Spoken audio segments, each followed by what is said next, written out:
my whole strategy for years has been, if you don't know me, the whole world's gonna know me. And that was my energy. It's been my energy throughout the whole journey, even of like COMUZI where it is now, comes from those same things. And like I said, I stopped playing ball. So whatever I was gonna do now, I need to make this thing work. That was my mentality. That was my headspace. I dropped out of uni. I was hungry, fam, in these streets.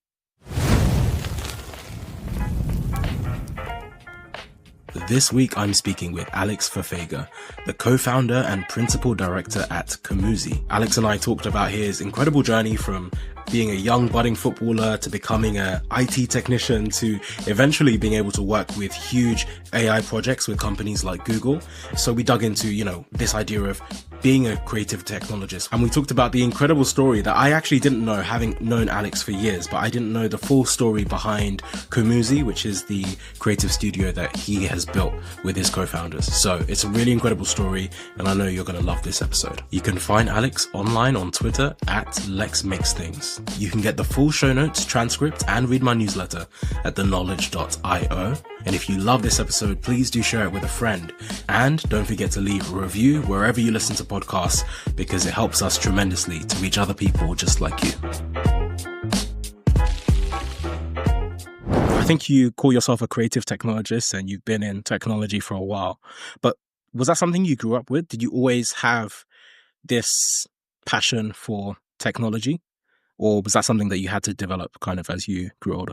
Yeah, something that I actually mention on my website. So I have a website called lexmakesthings.fun, and it's called LexGPT, where you can chat with me. I originally made it in 2019, and then I thought maybe chatbots are boring. And then I saw in recent hype that chatbots are the in thing again. So I brought my chatbot back. In that story, I actually talk about how I was not the Don who was focused on tech and stuff. Like, my headspace was all about sports. Like, I wanted to play soccer or football. I feel I've been speaking to too much Americans about football too much. I just said soccer. Oh my God. But yeah, I wanted to play football. I wanted to play centre back. I was big, tall, fast, had all the attributes to be a really good centre half. And my focus was literally, can I make it in football? If I can't, can I make it in athletics?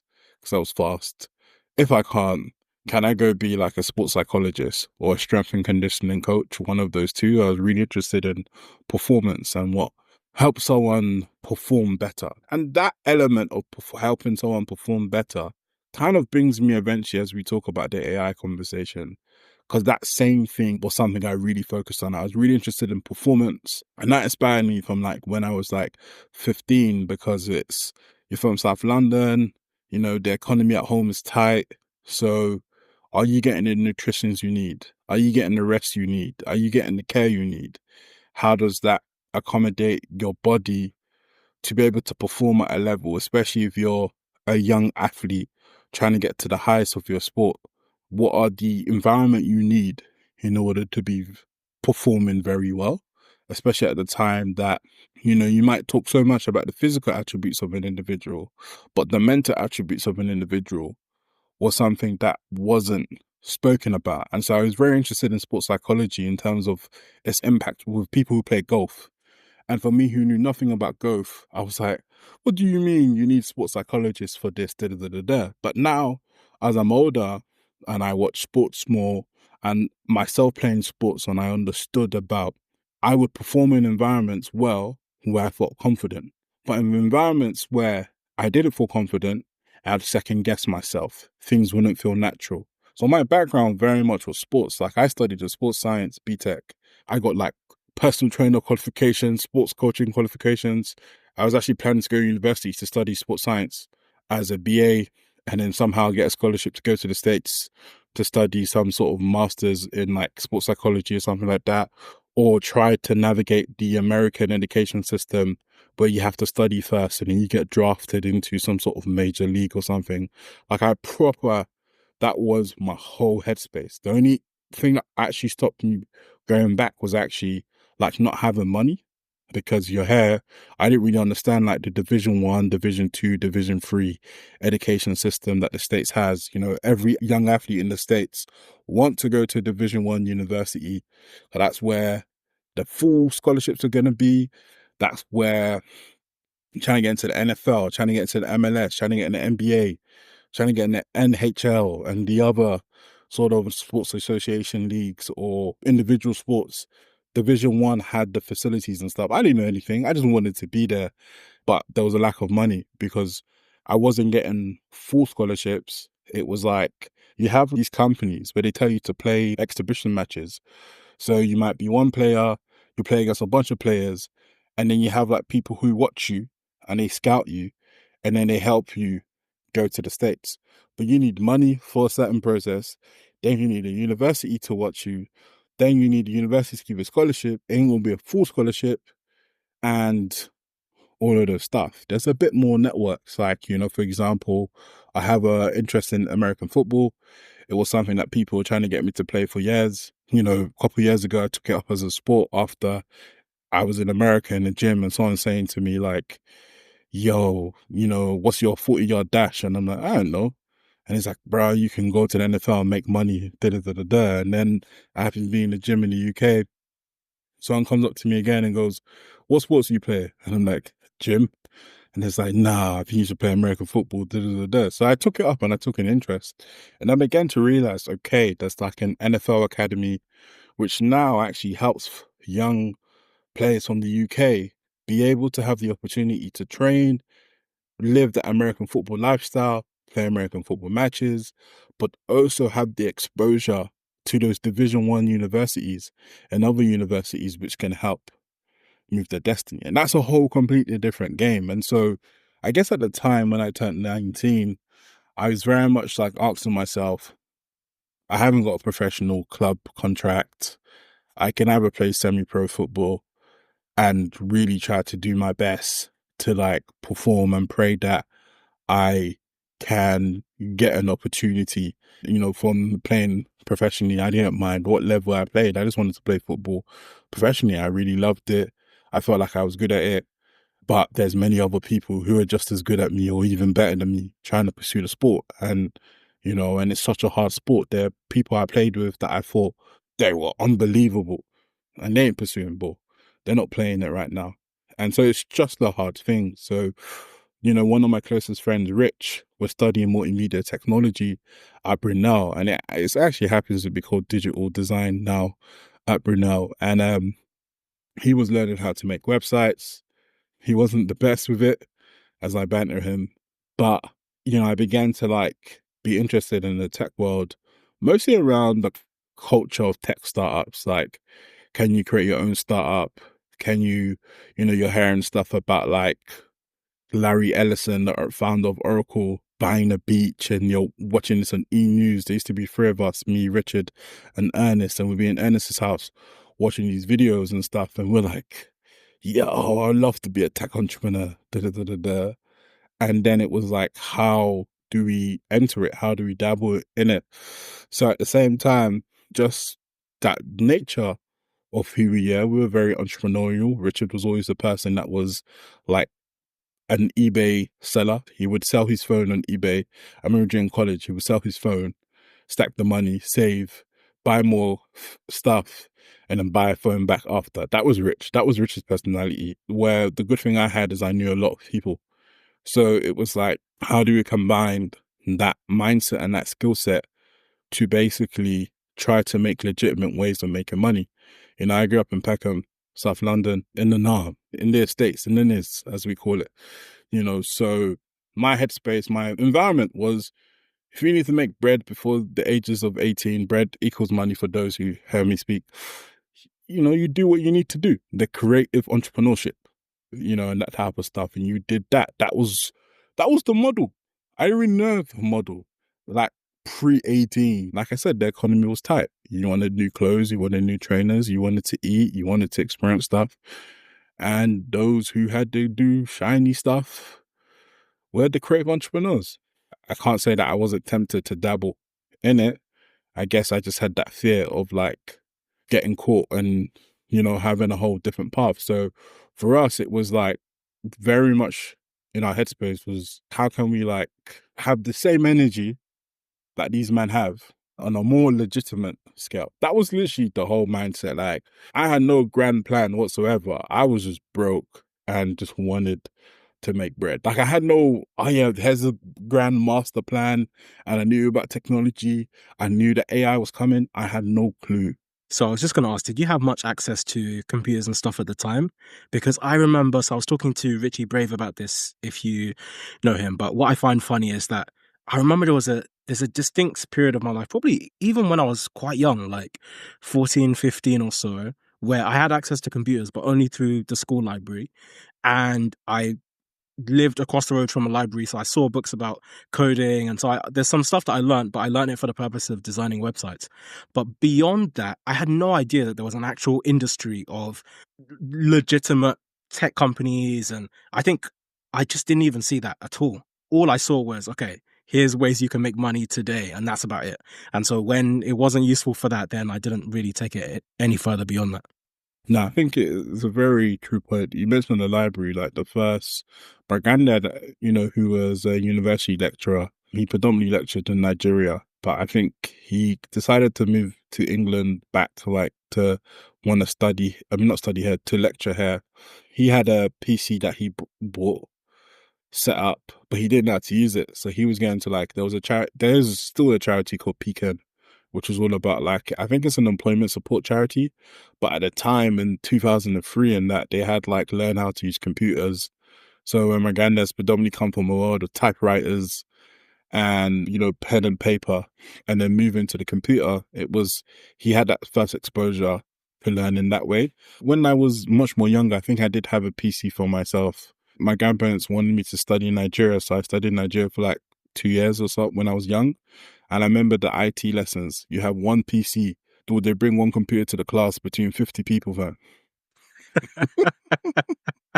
You watch the teacher teach how to use the computer, fam. If the student's lucky that day, it's your lucky day to type on the computer. So I remember that. And then when I came back, I had the PC at home, but no internet.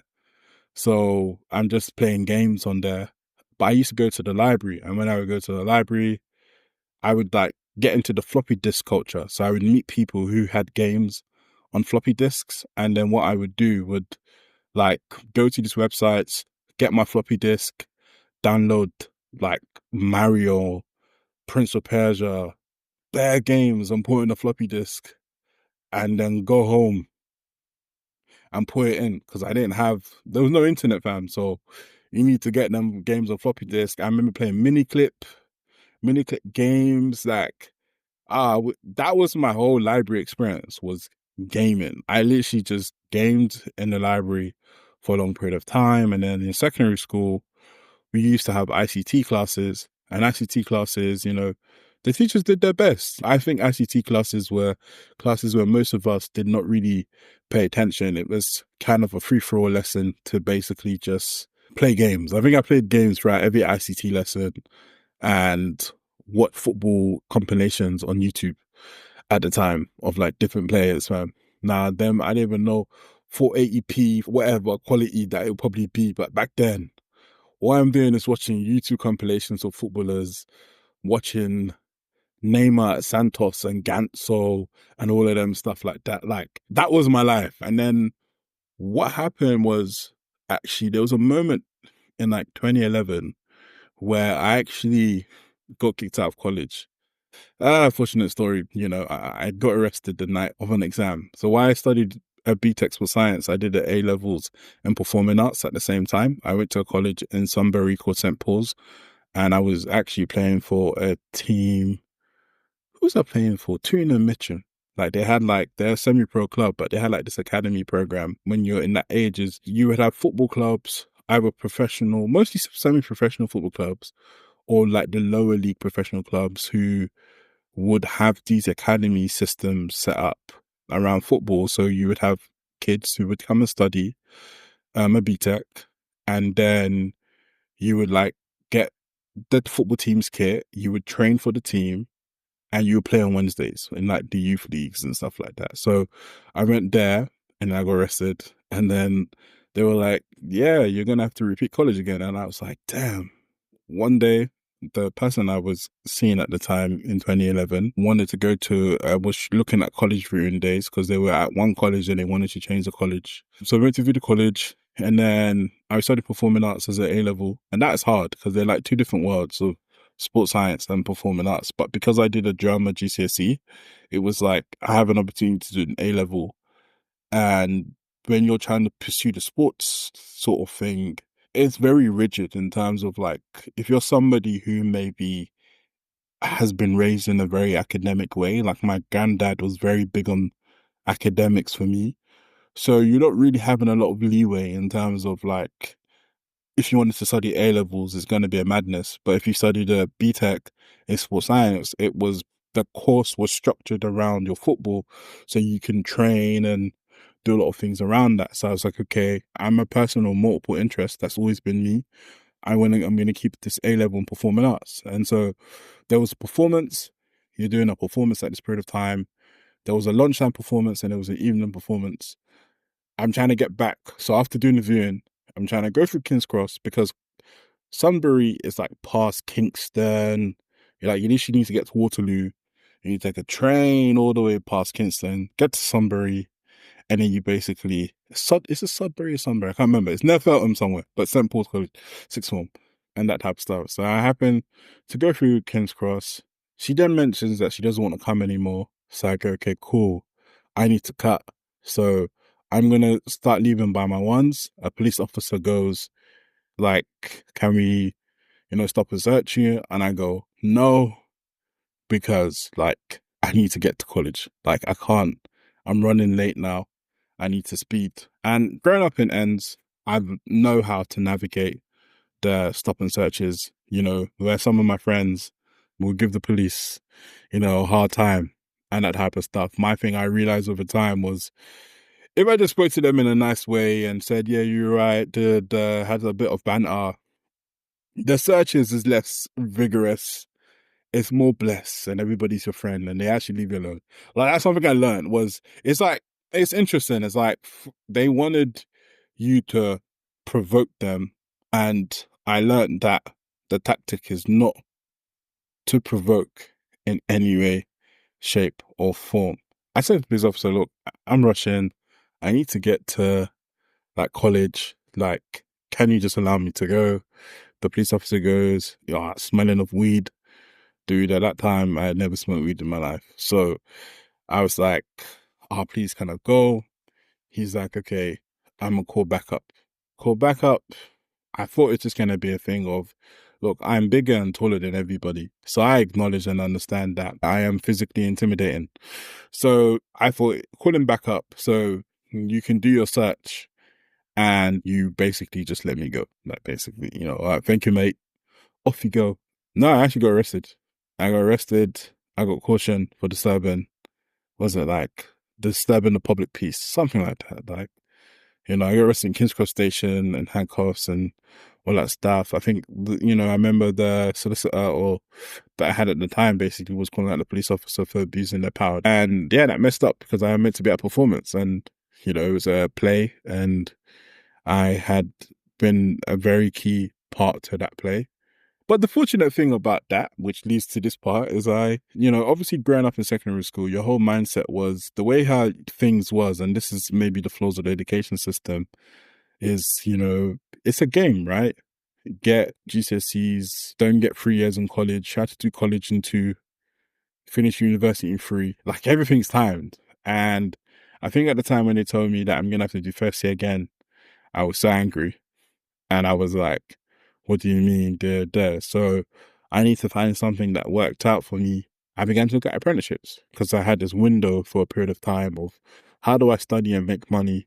And I think my ego was crushed that I would have to study again. I looked for apprenticeships, and at the time, this is 1 year after the Tories have taken power. And I know the Tories' or agenda was to try to improve vocational qualifications and apprenticeships and stuff at the time. So the apprenticeship program, I think, had always been there, I'm not sure, or it had launched in a new way. So this is early stage apprenticeship program. And this is also a recovering economic market as well after the global crisis. So I'm applying for apprenticeships. I think I applied for like an office admin one. I applied for an accounting one, and I applied for an IT one. The accounting one was sweet because it was paying like £4 a week, £400 a week. For those who are not familiar with that, £400 a week in 2011 was, I don't even know if I'd done with that money if I got it, you know. But it was funny that one, because you had people who had graduated from university who were actually applying for the same apprenticeship program as you. So that's why I mentioned the economic crisis, because you had folk who you would think would be in a graduate scheme, would be doing that, were actually applying for the same apprenticeships. They were willing to go to college to study at the same time. You've just graduated, you got a whole degree, and you're here competing with me for this opportunity and stuff. But it was the IT apprenticeship that accepted me in a primary school in like Clapham Junction somewhere. They weren't the ones who hired me. It was a company who hired me. And then I got put in the primary school as like a staff member, basically, as a contractor. But the company who hired me was dodgy. I didn't get paid for 3 months. And then one time when they tried to pay me, I think HSBC thought it was fraud. So they closed my HSBC account. At first, they gave me a check. They said the check bounced. It's fraud. Then I got money in a wall of cash after 3 months, which was really nice. I blew the cash. I don't know what I did with the cash, but I did what anyone would do in 2011. How old was I in 2011? I was 17. I did what any 17-year-old would do with money in 2011. Maybe actually, no, maybe some 17-year-olds might be different, but, you know, yeah, I had £1,333. I was out there, man. I was up. It goes a long way in ends. It goes a great way. Hey, we'll get back to the episode in just one moment, but I wanted to tell you very quickly about my newsletter. I started sharing everything I was learning online, and a few thousand people came along for the ride. I send 3 regular emails. Brainwave fortnightly on a Tuesday, which is about the intersection between technology, philosophy, and psychology. Then every week on a Thursday, I send Revelations, and that's about creativity and productivity. And then finally, every other weekend, I send Wayfinder, and that's about decision making. So people in the audience actually send me really tough problems that they're working through, and I help to deconstruct them using mental models and decision-making frameworks. So if you'd like to subscribe, you can join me and over 20,000 incredibly driven people at theknowledge.io. Okay, back to the episode. But the apprenticeship was my first exposure to technology, because I spent a lot of time fixing and building stuff. I had to fix the computers a lot of the times, the broken keyboards, all of these things, putting them together, put a lot of parts together, taking up computers apart, trying to fix stuff. I spent a lot of time on YouTube, watching YouTube videos to learn how to do stuff, had to learn how to use different software. This is a world when the cloud did not exist. Well, the cloud did exist, but this was a world where people weren't migrating their stuff to the cloud. So the server was still in the office right next to you in a big, black, heavy box. This is the server. You got to make sure the server, and there's a backup server. You got to make sure that stuff has backup all the time. If that stuff crashes, it's game over for you. That was my world. I was like the IT apprentice. And then there was a lady in the primary school who was like the IT manager, and she played like other roles, but I was like her protege. And then that's when I learned how to like start being comfortable with the world of like code and stuff, was because I had waffled and said I can make websites when I couldn't. So I had to learn very much on the job. I had to learn how to come up with new ways to like hack my things together. And that's where the hack energy kind of came from, because one of the first things I ever did was there was audiobooks that the school wanted to basically, audio cassettes that they had, and they wanted to basically upload them to the internet or upload them to like this shared folder so that kids could listen to them and study without you having these like cassette players. And so that was the first challenge I ever had. And I had to almost like hack my way to do so. And that was like me. It was a very simple hack. I literally just played. I think I learned how to get the cassette player, connect it to a computer, record it in Audacity. Audacity, for those who don't know, was a recording software. If you ever were spitting and making music back in the days, you might put a beat, you put Audacity on there, and you record. Like, I was a music man. Man made music. Like, and that's the next step of the journey that comes into it. And that was literally like my first time of being told to come up with something and hacking your way together with technology. I didn't code anything, but it was the ability to have a solution at the period of time, understand what technology or what softwares or what things particularly exist, and almost like come up with a solution. And that was a, a very early stage example of no code movement in a way and that type of stuff. Then it intrigued my interest a lot further to want to explore it. However, what happened is the football team came back and said to me, hey Alex, do you want to come join us? I think at the time I'd even tried for Barnet Football Club, who were in League Two at the time, but I was so out of shape and everything after working an office job for the first time in my life and drinking coffee and eating cakes that I performed terribly. So I had to get back in shape in time. Just a quick question. You have now started work early and you're kind of now on a different path from a lot of your contemporaries, a lot of the people that you grew up with. You're working, people are still at school at this point in time. Like people are still going to college, people are still going to school, people haven't even gone to university yet. You're already working, drinking coffee, going to an office every day. How did that feel and how did you adapt to that almost a completely different life? Because also, I think you mentioned specifically that this was like a very recent initiative. I remember this as well. Like they'd only just started bringing back apprenticeships. And so before that point, those opportunities didn't even exist. So now you're kind of traveling an unmarked path. I'm sure even if you looked a year or two above you, I don't even think anyone before you would have had that same opportunity to do that in the first place. I think it holds true to my personality. I think I was one of those people who was very much, I liked it. I think that's why I did it. I didn't have to be trapped in the four walls of education. If it wasn't because I was trying to pursue trying to be an athlete and having a career around sports, I didn't really mind the aspects of like working, because then I was like, okay, cool. I was proper trying to build this whole career plan. How do I work in IT? How do I get my qualifications? Like you need all this computer A plus, computer plus plus. I remember some guy kept talking about computer. That's how he kept saying computer. I just kept hearing it so much, fam. Like, and I was thinking, all right, cool. How do I get my computer this, computer that? I remember at the time I was doing so well in the school that the school were proper thinking about how can I be a proper employee there and things like that. Like I was proper.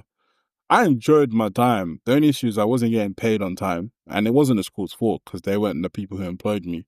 But I was enjoying my time. Like I was like IT person, but then before 9 o'clock, I'm the receptionist, man.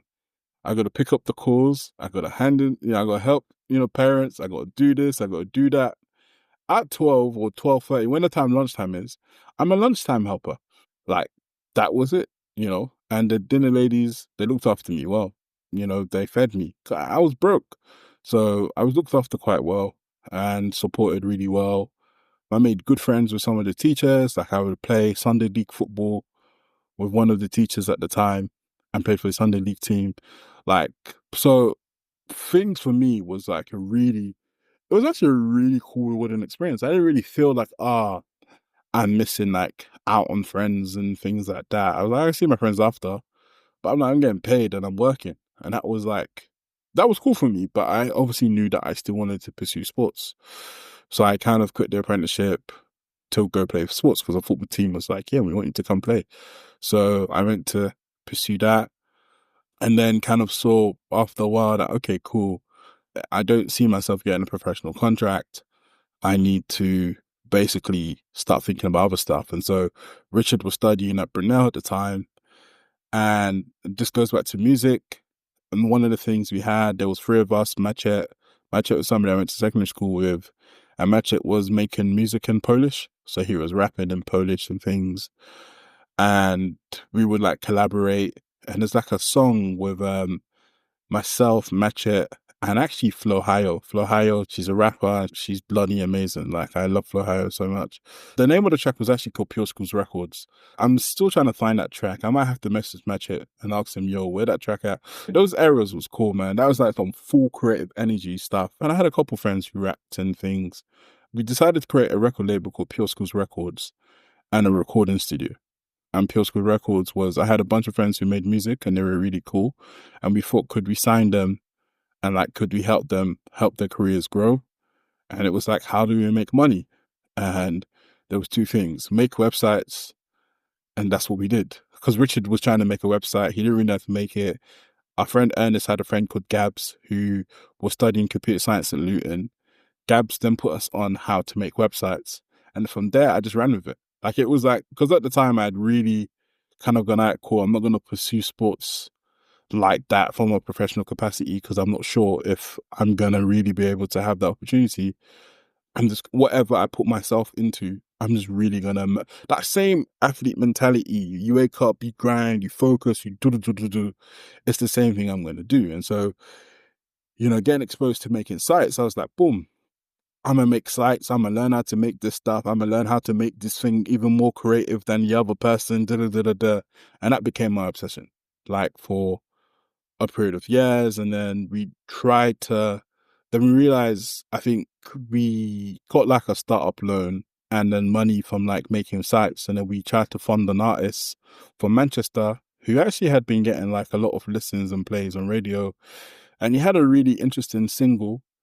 And the single sounded so good. It got like record of the week on like Charlie Sloth's BBC One Extra. And I think we already sold 27 singles. Something crazy. It's something nuts.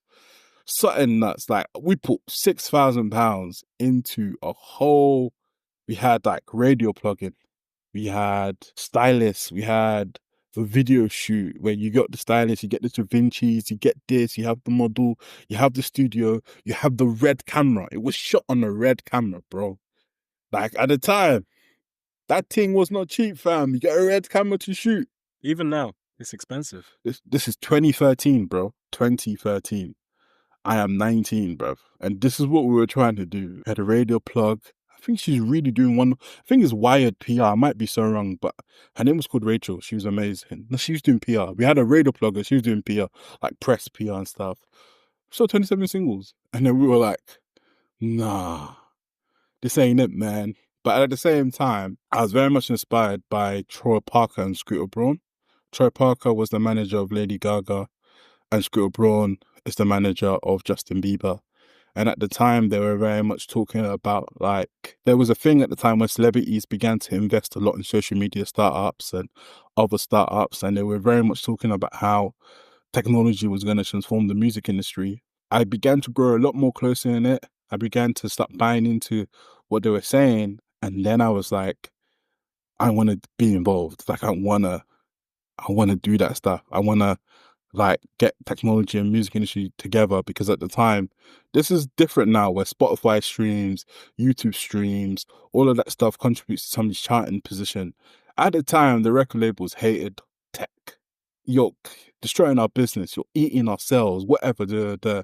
And so I became an advocate for that. And what actually happened was the first week of university, where I meant to go to uni, I ended up in Barcelona to go to the Musical Tech Conference 2013. There was a company called Music X-Ray, which is founded by a guy called Mike McCready. He had messaged me on LinkedIn saying, I like your thoughts and perceptions. Because what I was doing at that time was I was spamming everybody's LinkedIn to the point that LinkedIn blocked me from adding people because people were like, who the heck are you? They don't know you. What were you sending them? Like, hey, I'm Alex Fefegha, the work with us and we can help your music artists grow in their like outreach with their fans. So were you branding this as like an agency, like a full agency already? Yeah, that's where COMUZI came from. And I'm going to explain where COMUZI, the business COMUZI, comes from. It comes from the term is community and music. And it was trying to, how do you develop communities around fans? It was playing around with the fan club concept. How do you develop like stronger connection between a music artist and their fans? Many music artists, for every Drake who can stream millions, make millions, there's artists who struggle to make money. And it was like, if you had an artist and you had 100 very close friends and you were able to maybe, for example, generate £1,000 of value from each fan in some way, and that could be a mixture of concerts, merchandising, connection building, whatever you could do, that's 100K.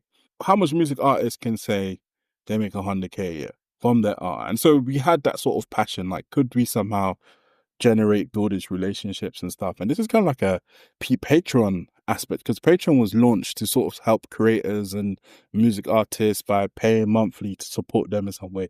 So that was our whole headspace. So at least she went round to every record label, every music agency. At first, I went walking around with like paper and like going in and being like, "Hey, can you give this in?" Like I didn't know the game. I just went everywhere, bro. My whole strategy for years has been, if you don't know me, the whole world's gonna know me. And that was my energy. It's been my energy throughout the whole journey, even of like COMUZI where it is now, comes from those same things. And like I said, I stopped playing ball. So whatever I was gonna do now, I need to make this thing work. That was my mentality. That was my headspace. I had dropped out of uni.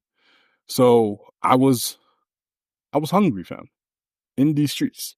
So I like literally was messaging people on LinkedIn, trying to get them to understand that I think I was going to like music meetups and basically saying the big three isn't Sony, Universal, and EMI. It's like the big three is Spotify, Instagram, da da da da da. That was heavily my focus. And then went to the Future Music Conference, which Mike McCready was a founder of Music X-Ray, was sponsoring. I was planning to, plan Freshers Week. I just got my first student finance payment.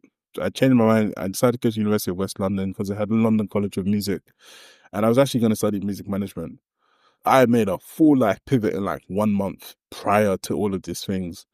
And then, fortunately, the University of West London had a scholarship program, and I was grateful because I did really well in college. So that with the UCAS points thing, so I actually got the first year of uni funded through the scholarship. They had a chancellor scholarship. So I was good. I was like, fam, I didn't get the full student finance pay. You get like a loan and you get like a maintenance loan. Just due to certain circumstances, I only had the one level. I was like, cool, I'm calm. So the piece had dropped. I'm thinking, yeah, I'm going to stack this piece, boy. And then I get an email saying, "Hey, Alex, da, da, da, da. I met Mike McCready before, a couple of months before, and, we talked about music technology. So Music X-Ray, that's the first time I heard of AI.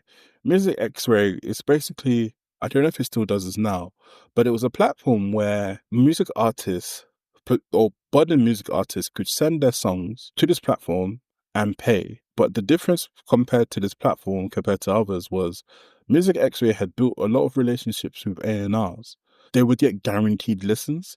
Because I think that's the thing that every music artist, record labels used to have like these SoundClouds and all these places where it used to be like, "Hey, send your music through a SoundCloud. Send your music to this email." Or some record labels have no contact details whatsoever. Go to a music mic night. And then the A&Rs had power, but A&Rs had this great gravity of power around music. And so Music X-Ray's purpose was like, you, the budding artist, you send your song to the platform. Because Music X-Ray has this relationship with A&Rs, you get a guaranteed listen. But what Music X-Ray was doing, which was really cool, and this is where I first began to understand AI, was they were basically trying to find out what made a hit single, what makes a hit song.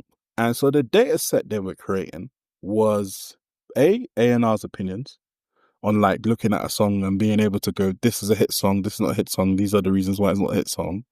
Being able to have that database of songs and then somehow trying to create this algorithm, this sort of artificially intelligent, I hate the word artificial intelligence to be fair, but a machine learning algorithm, which I should say, that somehow could have the ability to predict what a hit song sounds like or what it feels like or what it needs to come together. So they were essentially trying to build like this really smart tool that could help like record labels know how to piece a hit song together by using some sort of AI. I use the term machine learning because I don't think computers are intelligent. I think they're very stupid.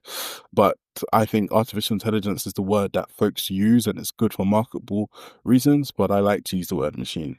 Wait, do you mind expanding on that? Why do you think computers are stupid? Just quickly before you go back to the story. Because computers are not that great. Like, I think they're great at being able to analyze data and stuff. That is the pro of artificial intelligence. It can produce and it can analyze, it can crunch, it can absorb mass amount of data at a very fast scale, like very fast pace, very at scale.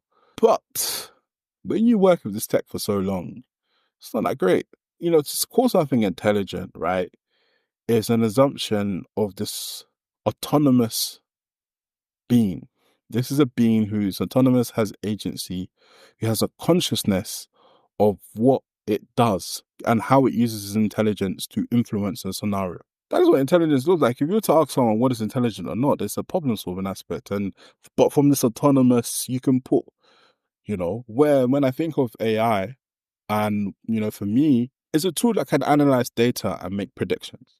It's a good predictor, a sophisticated predictor. That's what it does. It makes constantly predictions based on the data you've trained it on, based on the task that you've set it. It has no consciousness of what the heck it's doing. It doesn't understand the impact of what it's doing. It just generates a result. And so for me, I think, as I've worked with technology over the years and predominantly focused on AI, I've always said that computers are stupid. And I really, for a long time, have been wanting to do a lot of work around like computers are stupid. Like at pre-COVID, one of the things I was trying to do with a bunch of University of Arts London students who studied advertising was to create an exhibition at London College of Communication, which is part of University of Arts London, a exhibition on artificial stupidity. And what we were going to show was examples of how computers move stupid. And but it was to create this humorous, dark humor aspect of it. Because for me, I think throughout my whole journey, when I first got immersed into the AI space, and just wrap up the COMUZI story, I run a company called COMUZI with two of my closest friends, Akil and Richard. COMUZI started from trying to bring music artists and fans together through technology. We decided to create our own app called the COMUZI app, and we wanted to basically reward communities that were built around particular music artists. It was inspired by Lady Gaga's Little Monster. Lady Gaga used to have a social network called Little Monster. I didn't really know how much of the users on there were actually real, but it was basically the Lady Gaga universe in a way. And we were very inspired about how we can capture that and bring that around other artists. One of the issues at the time was we've always been good at building stuff, because we were hackers. We would hack something together, we'll make something together. We read all the books on building an MVP and all of these things. But the issue was you would go to investors and investors would say, how do you bring a return on investment in 3 years? And in our heads, I think for us, where we've been so inspired about trying to build things that nobody else was doing and looking maybe to America as our source of inspiration, we knew that some of the things we were trying to build were going to take a number of years to have success and penetration, because you're asking to change people's behaviors. And if you're asking for us to bring a return in 3 years, I'm not sure we can do that, unless you scale really fast. And literally, we did not have the language to understand what the heck they were saying. So what happened very early, we tried to explore different ideas. We tried to build music tools. We tried to build small business tools. We tried to build healthcare tools. And the same issue happened throughout all the time. So we decided to say, you know what? Cool, for a couple of years, let's not build our own ideas. Let's build ideas for other people. And then that became a thing for from 2015 all the way to now. It's kind of been building stuff for other people, to be fair. AI comes to me around 2017 when I began to focus on it a lot more. And that was originally about, I actually don't have a bachelor's degree, but I managed to get into a master's to study innovation at University of Arts London. I got into that master's partially because I had a portfolio of work. My mind was set on 3 universities: Brunel, RCA, and Central St. Martin's, which is a college that's part of the University of London. And I heard of it because Kanye West wanted to go there and he couldn't get in. And so my whole plan for university was literally, I don't have a bachelor's degree, but I have a ton of work and I have references that can back me up about my headspace. It was a very arrogant approach to doing it. And yeah, I got into a master's. And then in that master's, I began to be interested in artificial intelligence. And what I was interested originally was I was exploring the ethical implications of, AI. And originally about the Internet of Things, then I got bored because the Internet of Things I thought was boring. And there's been a lot of conversation about having smart objects and smart homes and devices in your house. And I thought, okay, let's explore artificial intelligence. And so the focus there began to grow on AI's role in society, and I began to look at it from the aspect of race and gender. So I looked at AI in policing, in the legal system in America, where, there was an AI tool that was being used to assess if folks were most likely to reoffend or not. And a bunch of investigative journalists for the publication ProPublica was able to sort of do this investigation where they saw that this AI tool was basically saying a bunch of black folk were more likely to reoffend than those of other races who their criminal records were actually a bit more seasoned. They were seasoned criminals versus first time offenders, and the first time offenders are being considered to most likely to be able to reoffend. So I was very interested in exploring that because I was looking at, from a technology perspective, I think there was a lot of conversation about ethics and AI, but they're mostly done by academics. And I've mentally always struggled with theory. You know, I'm a very practical person. I'm very much like a maker. And I was interested in like all this ethical conversation that's going on, all these theoretical aspects that's happening on this high level here. How do you take these theories and turn them into like implementable stuff that a designer or a developer who work with these technologies can actually embody into the design and the development of their software, all these tools that are powered by AI. And so that was my interest. And so I began to look at this particular reoffending tool. I was trying to understand what was the issue. The issue was the data set. You know, the data set was fed on, you know, let's think of it, the criminal justice system isn't like the most loveliest system dedicated to black folk in the world, right? So you have that issue. The second thing is they had a questionnaire which basically asks folk, like when you get arrested, questions like how many people in your family's been arrested, you know, how many of your friends have gone to prison. Like it tries to build this profile on you without maybe looking at going specifically, are you black, are you white, are you, you know, from a Hispanic background, are you from this, from that? No, it asks you particular questions which can create this demographical information and try to produce that paints a particular picture. But this is why I say I call it's not intelligent, right? If it's intelligent, you would know AI should be able to tell, okay, cool. Yes, this person might come from, like, if I use me as an example, which I use many times in the past, if you to ask me some of those questions there, I could answer those questions and say, yeah, you know, there are friends who have been to prison. There are this, there are that. This is my environment. These are my background. But does that make me most likely to reoffend? And the intelligent aspect comes from being able to have that humanness, right? Where you got this tool and it's able to be able to go, well, okay, this person seems like they've reoffended. There's some context maybe why they've had this thing. Somebody stolen a bike. There's probably a context behind that. You know, if I said this person is most likely to reoffend, am I putting them through a system of, I'm not really, you know, prison doesn't really habitate folks or help them get back into society really well. It doesn't. You know, am I now gonna put them through this cycle of in and out of jail? Or do I go first time offending? How do we implement systems or frameworks in the real world that will help this person be able to live their life and continue to be, you know, grow to be amazing or whatever they want to be in that particular way, rather than putting them through this sort of chaos and, you know, system and stuff like that. And obviously, that's where song goes, isn't that the role of the human?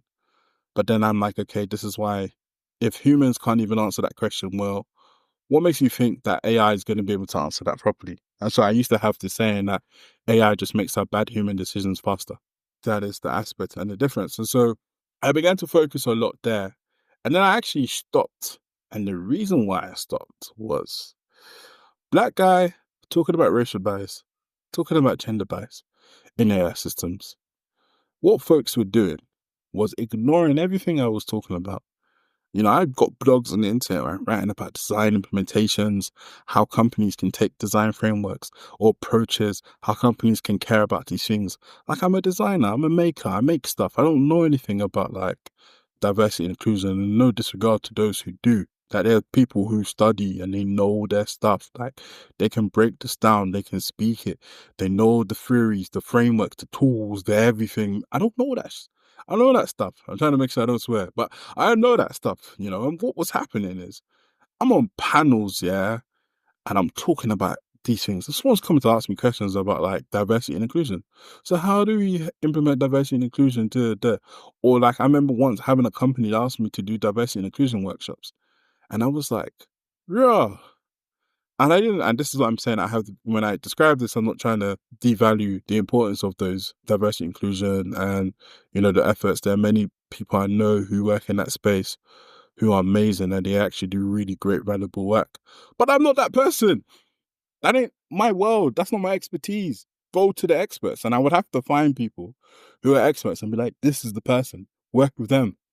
That ain't my expertise. Like, I'm trying to be seen as a technologist. I'm trying to be seen as a designer. I'm trying to be seen as a researcher. I'm trying to be seen as those things, as somebody who has like the ability to work with these AI models, create my own data sets, produce these things. And so I had to move away. Like I stopped talking about it to the point where now there are people that still ask me, like museums and all these places, hey, let's come do this documentary, come do this thing.